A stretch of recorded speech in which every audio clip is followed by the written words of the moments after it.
Jessica. Je vais vous poser quelques questions pour apprendre davantage de votre vocation. Ok. Vers quel âge as-tu commencé à sentir l'appel de la prêtrise? Vers quel âge?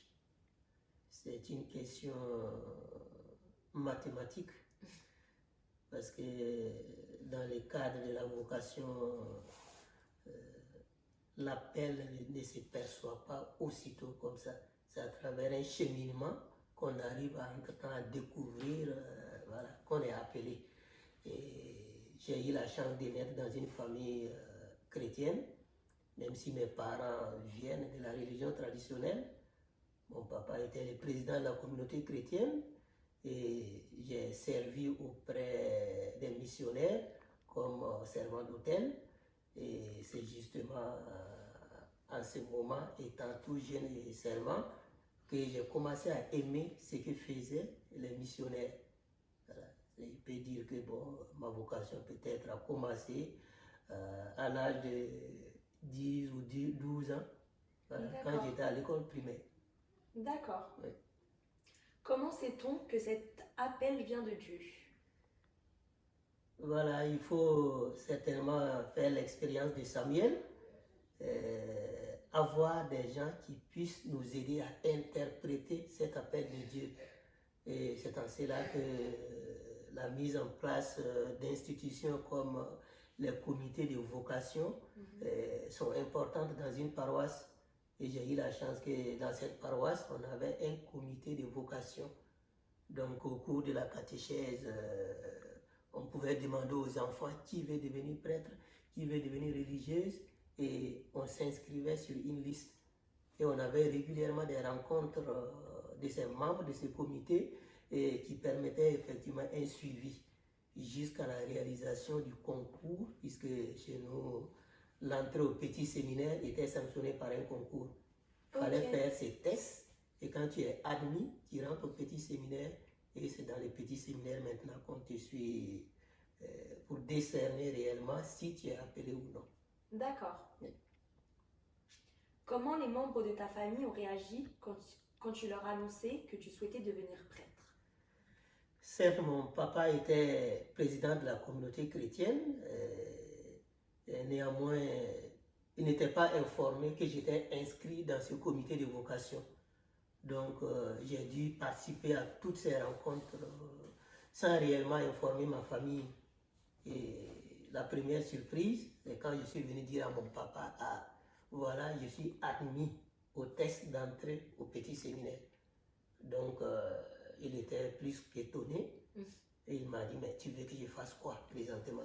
Tu ne m'as pas informé, tu es allé t'inscrire, tu es admis, et moi je suis le président de la communauté. Si je refuse, on va dire que même le président de la communauté chrétienne a refusé que son enfant devienne prêtre. Donc tu veux que je fasse quoi? Fais comme tu veux. Et j'ai dit, ben, ce que je veux, c'est de partir au petit séminaire. Et bon, il m'a laissé partir. D'accord. Je sais qu'il y a plusieurs types de vocations. Comment savoir laquelle nous est réservée? Effectivement, on a plusieurs types de vocations dans l'Église.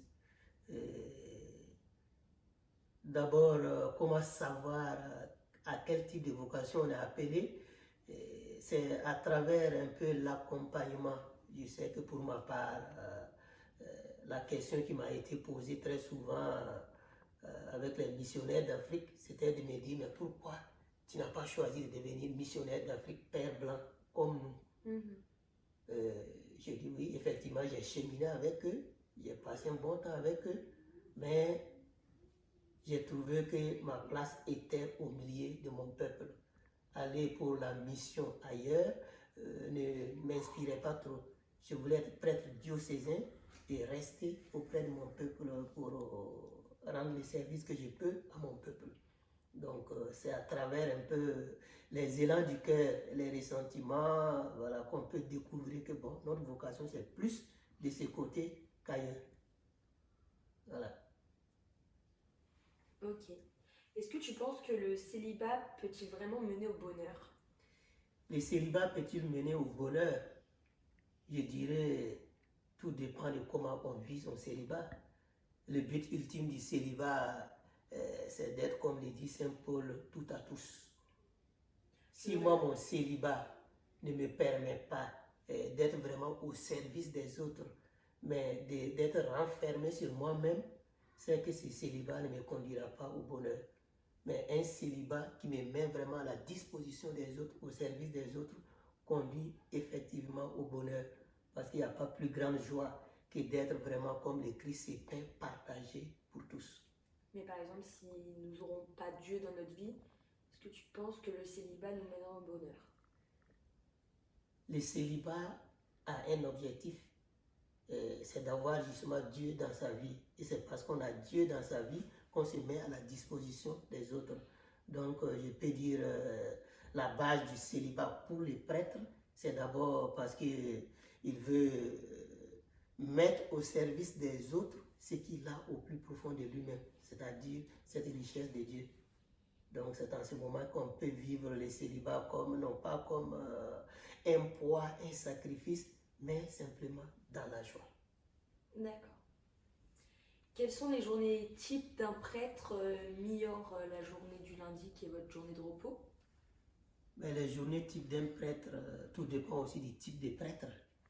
Voilà, moi en tant que prêtre étudiant, mes journées sont partagées entre l'activité pastorale et les activités des études. Comme tout prêtre, nous avons des heures de prière, on a les offices qui donnent comme un rythme à notre vie. Le matin, tu as les laudes, après tu as les offices du milieu du jour, et le soir, tu as les vêpres. Donc on a comme un rythme qui est déjà tracé. Et cela ne dispense pas le prêtre d'avoir d'autres moments personnels de prière, comme des visites au Saint-Sacrement, et aussi en tant que prêtre étudiant, d'insérer au milieu de ces temps de prière des activités d'études. Voilà un peu la journée type du prêtre étudiant que je suis. D'accord. Le temps des prières sont organisés de quelle manière?